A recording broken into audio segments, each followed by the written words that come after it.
This episode is going to be all about what I learned from a fortune cookie. Welcome to the show. This is Irresistible. You ignite your passion and purpose. My name is Karen Seltz. I am your host. I'm on a physio ball tonight, so we'll see what happens. We'll be rocking and rolling. So here's the fortune cookie. Let me read it to you first. While you're carrying a grudge, others are out dancing. I love this. This is the weirdest thing, too. So I opened my bathroom cabinet, the one above the toilet, and luckily this thing didn't fall. But for some reason, this fortune fell out of this cabinet today. And I'm like, oh, interesting. I'm going to write an email to my list. I could talk all about resentment because this has been a really crucial topic in my own life. For me, like overcoming that victim mentality, like someone did something to me or I'm like this because all of that stuff. And if only they could have done this, or if only I could have done that. And, it wasn't always directed at other people. A lot of the resentment was toward myself for mostly things that I didn't do, the risks that I didn't take, but also things that I did that I think were kind of crappy. So all of those things. But I love this. It's like we can spend our time in resentment, and the people or things that we might resent, they're out enjoying themselves. They're having a good old time, regardless of how crappy we feel or we think they should feel, right? So if you've been following me for any time, you know that I am a big time subconscious mind expert. I mean, this is what I geek out on. This is my deal, my jam. And resentment is a disturbing emotion. Yes. And all disturbing emotions, disturbing thoughts, impulses, habits are caused by your subconscious mind. So I always point back here because it's easy for me. So the subconscious mind is responsible for 95% of everything you think, feel, believe, and do, especially the things you do over and over and over, because they're on automatic, they're on autopilot, so you don't have to think about them. Why? Because your conscious mind is only capable of one thought at a time. So those of you who think you can multitask, you're really just switching between tasks quickly. The conscious mind is right here, the prefrontal cortex. We as humans are the only species that have this. That's why you never see a seagull working on an airplane, or that horses didn't build London. Like they can't conceive of anything that hasn't been done before. A wolf doesn't see a bird in the sky and say, gosh, I wish I could fly. But humans sure did, right? We see all kinds of things like, oh, I wonder how we could do that. And that's how these great inventions take place. That's all happening from our conscious mind. And it's so cool, right? That we are so complex and capable of so much. Yet this primitive part of our mind, the subconscious mind, it does not interface with this part.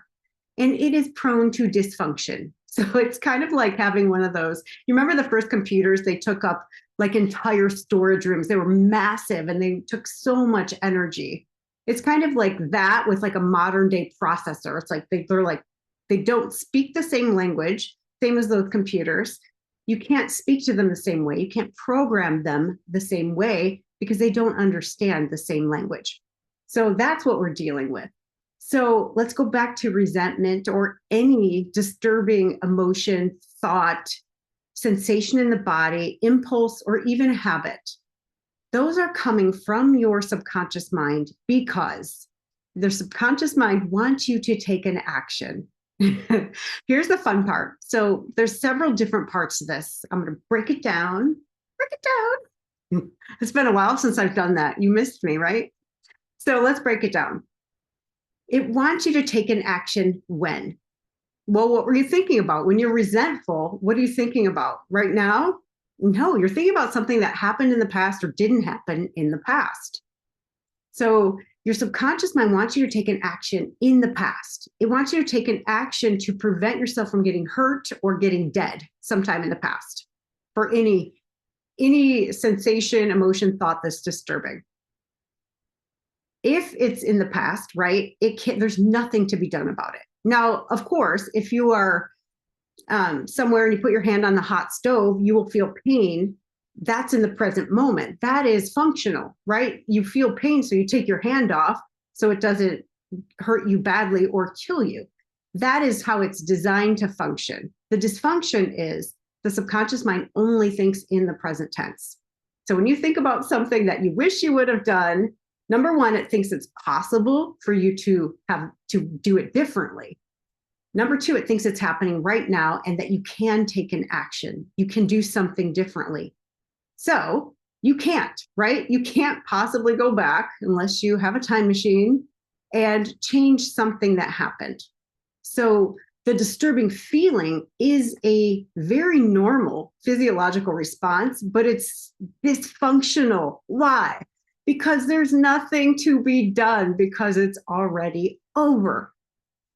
What I do in rapid resolution therapy is deliver that delightful news to the subconscious mind that, hey, that thing's over. There's no sense in sending any energy or any attention back to it because there's nothing to be done. You've already survived it. It's done. It's over. There's nothing to do. And then it can go, okay. All right. So here's the other part. This part, the subconscious mind, is also about as smart as a 4-year-old, or sometimes I'll say a goat, the animal, not greatest of all time, but the goat, the animal. So if you tell a 4-year-old, hey, something conceptual, let's say like, we're going to go to Disneyland in 6 months. That's kind of conceptual to a 4-year-old. They'll be like, are we going to Disneyland today? Are we going today? How about now? And they have no idea what 6 months mean or next year. Everything is now because children, 4-year-olds, are all subconscious mind until they're at least 7 or 8. So everything is when? Now. So it is absolute torture to tell a child you're going to do something next month or next week or next year because their mind is only right now. Everything is now. Everything. So this is all fascinating, right? This part of your mind is exactly the same. When you recall something disturbing, your mind thinks it's happening right now, and it starts sending you the appropriate chemistry to deal with this, to deal with the threat, the perceived threat. So I'm going to talk about derivatives of fear and anger. So fear is an emotional and physiological response to a perceived threat. When is that useful? For us as human beings living in Western civilization, I'm going to say, once you're an adult, I would say 99.999% of the time, it is completely useless. It is designed for you to escape a predator by running really fast for a short period of time. Now, as a child, I used that really effectively. I was super fast. I got to run from my brothers a lot because they would have physically harmed me. Would they have killed me? Probably not.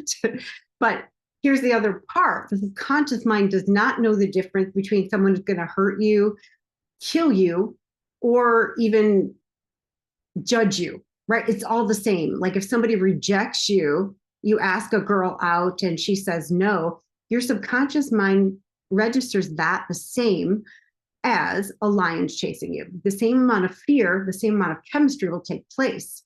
Is it useful? I'm so sorry, I'm bouncing. I should probably switch chairs or hold on. Is it useful if a girl rejects you for your legs to become strong and your mind to become dumb? Not so much. You ever have that happen and then you fumble over your words? Well, that's because all your blood's in your legs so that you can run away. Now, if you were to run away, it'd probably feel really good physiologically.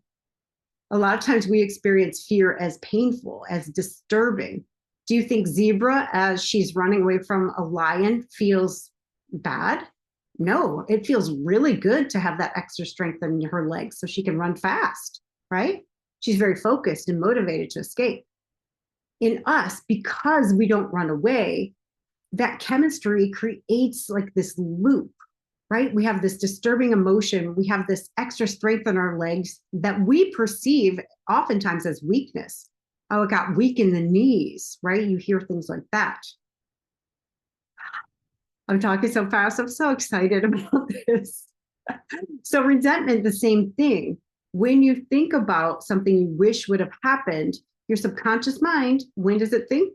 Only now. So something's either happening right now, it's about to happen, or it just happened. So it's sending those signals. Sometimes it's all three at the same time, which is super fun. Lots and lots of chemistry going on in your body. So you have these emotions that take place: fear, resentment, might be anger, right? You might be really pissed off that somebody did something 20 years ago, or that you did something or didn't do something. Oftentimes the thoughts will be like, that shouldn't have happened. That wasn't fair. How dare she? How dare he? How could he have done that? He must be a really horrible person, whatever. Or about yourself. It could go however it goes. So the moment you hear the thought, whether you say it out loud or it's just in here, that shouldn't have happened. That should have happened. I wish, any of those, the subconscious mind is like, yes, let's do that thing now. Let's make it so that person doesn't do that thing. Let's escape. Let's do this. You ever ruminate like, oh, I wish I would have said this, or I wish I would have did this. I should have done this. I mean, I think we've all done it, right? That is the dysfunction, your subconscious mind thinking there's an action you could possibly take to make that situation be different so that you survived it better. And by survive, that means you didn't get hurt in any way, physically, emotionally, your ego, whatever it is. One moment, let me take a drink. So we have all this stuff going on. The emotions start taking place. Then the thoughts correspond to that emotion. They're equal to it. And then you start producing this type of electromagnetic field. So have you ever seen the emotional guidance scale from Esther Hicks? You can measure the frequency of every emotion. And on her scale, it's pretty basic. There's 24. At the very bottom is hopelessness and despair. Up 7 places from that is anger. So anger is a higher vibrating frequency than hopelessness and despair. And then at the top, oh, I wish I remembered. It's not love, but it's something like that, like enlightenment or bliss or oneness. I need to look at it again because I was just talking about this the other day. What I was talking to this client about is if you could move up one, like resentment, I believe is right below anger. So if you could get from resentment to anger, you're moving up. You're starting to vibrate at a higher frequency. Many times the mistake that I see a lot of people make is they try to go from anger to everything's fine, I'm happy. And it's complete and utter BS. And their subconscious mind is like, sure you are. Look at your thoughts. Look what's going on underneath. Look at your emotions. Like these are not the emotions, and this is not the physiology of a happy person, right? So sometimes what works really, really well to shift it is to move your body, like move it, because it's designed, either anger or fear, it's designed for you to do something, to take an action physically. Fear, you are designed to run really fast for a short amount of time. Try it sometime. How fun would that be? Like if you start to feel fear, you're watching a scary movie, get up and run around the block, see what happens. You'll be able to run really fast and it'd probably be exhilarating. And then you won't be so afraid. Now, do not try the anger one. Anger is designed to strengthen your jaw. Please don't do this. It is designed for you to bite really hard so you can rip and tear someone's flesh. Now, we don't do that, right? We just don't. So who has TMJ or any jaw issues or any neck issues, upper trapped shoulders? That's the unused anger. But your arms and legs also get strong. So again, if you go for a nice walk or run, or maybe you have a punching bag, you could punch, or a pillow, or not a person, please, unless they have the pads, the boxing sparring pads, then you can punch. You have my permission. But if you get your body moving, my favorite, of course, all time to shift myself out of any emotion that isn't feeling very good. And I'm not saying to run from them. That's a whole nother story. But is skipping like a child. It does something in the brain and the body. It moves it in a way that is happy, and it gets things moving so that it stops looping, because that's what you want to do. You want to interrupt the pattern. I find it really difficult to do it standing or sitting or lying in one place. Even if you're watching TV, it's still there. Your subconscious mind never turns off. If it turned off, you'd stop breathing. Your heart would stop beating. You'd stop digesting food. So you want it to work. And it works really well at a lot of things. It keeps you alive. It has kept you here and alive and safe up until now. Now, I was talking about not sitting in an emotion that's really disturbing for a long period of time. That's different than allowing yourself to surrender to it. That's a whole different process.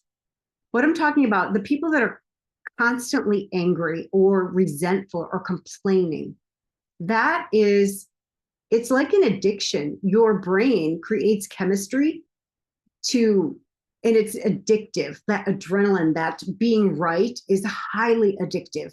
So your subconscious mind, your reticular activating system, is looking for things to piss you off, for things for you to be right about, and things for you to complain about, reasons to be resentful, because it becomes your personality.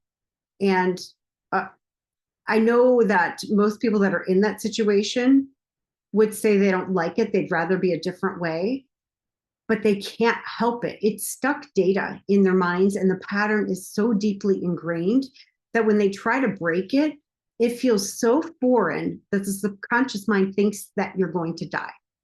And then it's going to start, finding more things for you to complain about or to be resentful over. So it's a really difficult thing to break. That is something that I can definitely support with rapid resolution therapy, because all of these events that get stored in the subconscious mind, they're all running under the surface, whether you're aware of them or not. And they take so much energy from you. So when these get resolved, meaning you can think about the worst thing that has ever happened to you, and there's no emotion at all. There's no thoughts of that shouldn't have happened, or I wish something else would have happened instead. I'm talking anything. I mean, it could be the most horrific thing. Because the only purpose for disturbing emotion, thought, impulse, habit is your subconscious mind wants you to take an action to not get hurt or not get dead. So there is absolutely no purpose to feeling bad or angry or afraid about anything that's ever happened, because you've already survived it. Now let that sink in for a minute. The only purpose of a disturbing emotion about something that happened in the past, or thought or feeling in the body, is for you to take an action right now to not die sometime in the past. It's absolutely impossible. So it just drains energy from you. And all that energy can then be harvested toward healing your body, toward being present, toward humor, joy, passion, creativity, logic, thinking strategically, finding ways to connect and serve and love other people, finding ways to love yourself, or just plain loving yourself. You don't even have to find it. It's just there. So it kind of creates a blank slate, takes you back to who you are at your essence, which is pure love, pure possibility, pure potential. And how exciting is that? And it's just simply moving some data into the basement, into a file cabinet. It's not painful. Once the mind gets that this stuff's over and there's nothing for you to do, it stops sending these signals. You stop feeling angry, sad, depressed, anxious, because there's nothing happening in the moment, almost ever. I mean, we can create stuff, right? And we do. We create all kinds of fun excitement for ourselves, but almost never is your actual survival being threatened. When's the last time you ran from a wolf or fought a polar bear? Like, this is not things that we do. It's just not. I mean, maybe some of you, prove me wrong, write me a comment. Yet we have this brain that's primitive, and it's designed for these situations, like I said in the beginning, that we're never going to be in. So it's highly normal to have this dysfunction in our mind, right? It's normal and it's dysfunctional. So if you would like it to be a little bit better or a heck of a lot better, please schedule a call with me. I offer some free discovery calls. We can talk about what's been happening. And I would make a recommendation based on what you're telling me, like how many sessions. It's almost never more than 3, depending on what's been happening. Sometimes it's 1 if you have one specific issue.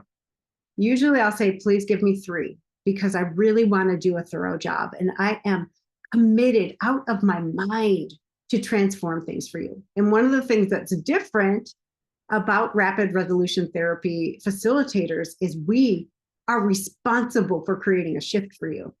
I can't think of a single therapist that ever said that to me. All right, what would you like to get done today? Okay, it's my intention to cause that for you. Like, number 1, they've never had an intention for me that I know of. And number 2, they would never say it's their intention to cause it for me or their responsibility. So if you want that, it takes so much pressure off, so much pressure. The way that therapy is set up, at least when I have gone, was, well, if you don't change, that's on you. It's up to you to do the work. It's kind of like the educational system, right? It's up to your child to learn it, but it's not up to me to teach it as a teacher. I don't think so. So I believe it's the responsibility of the practitioner to create a result. It's a responsibility of a teacher to teach our kids, right? Let's all do our jobs. Let's all do our parts. My job is to shift that stuff so it's not causing any interference anymore. So you're clear, focused, strategic, having fun again. How does that sound? Well, if you like it, please book a session. And I wanted to quote one of my favorite leadership trainers, Lisa Kalman. She says that expectations, let me start over. Lisa Kalman says, expectations are premeditated resentments. I love that so much. I think about that sometimes, like when people are expecting, oh my gosh, Valentine's Day, that was so much fun. I heard so many women sad because their partners or boyfriends didn't show up for them the way they had expected. And they were feeling discarded or like if they were not enough. And they had these expectations that weren't met. Now, these are created in the mind, like in your imagination, like, oh, wouldn't it be nice if they did this? And then I would feel special. I would know I was loved. And they're not communicating any of this. And I love this book called Real Love by Greg Baer, Baer. And he talks about expectations. And he says, at the very best, when you have an expectation of someone, you can be not disappointed.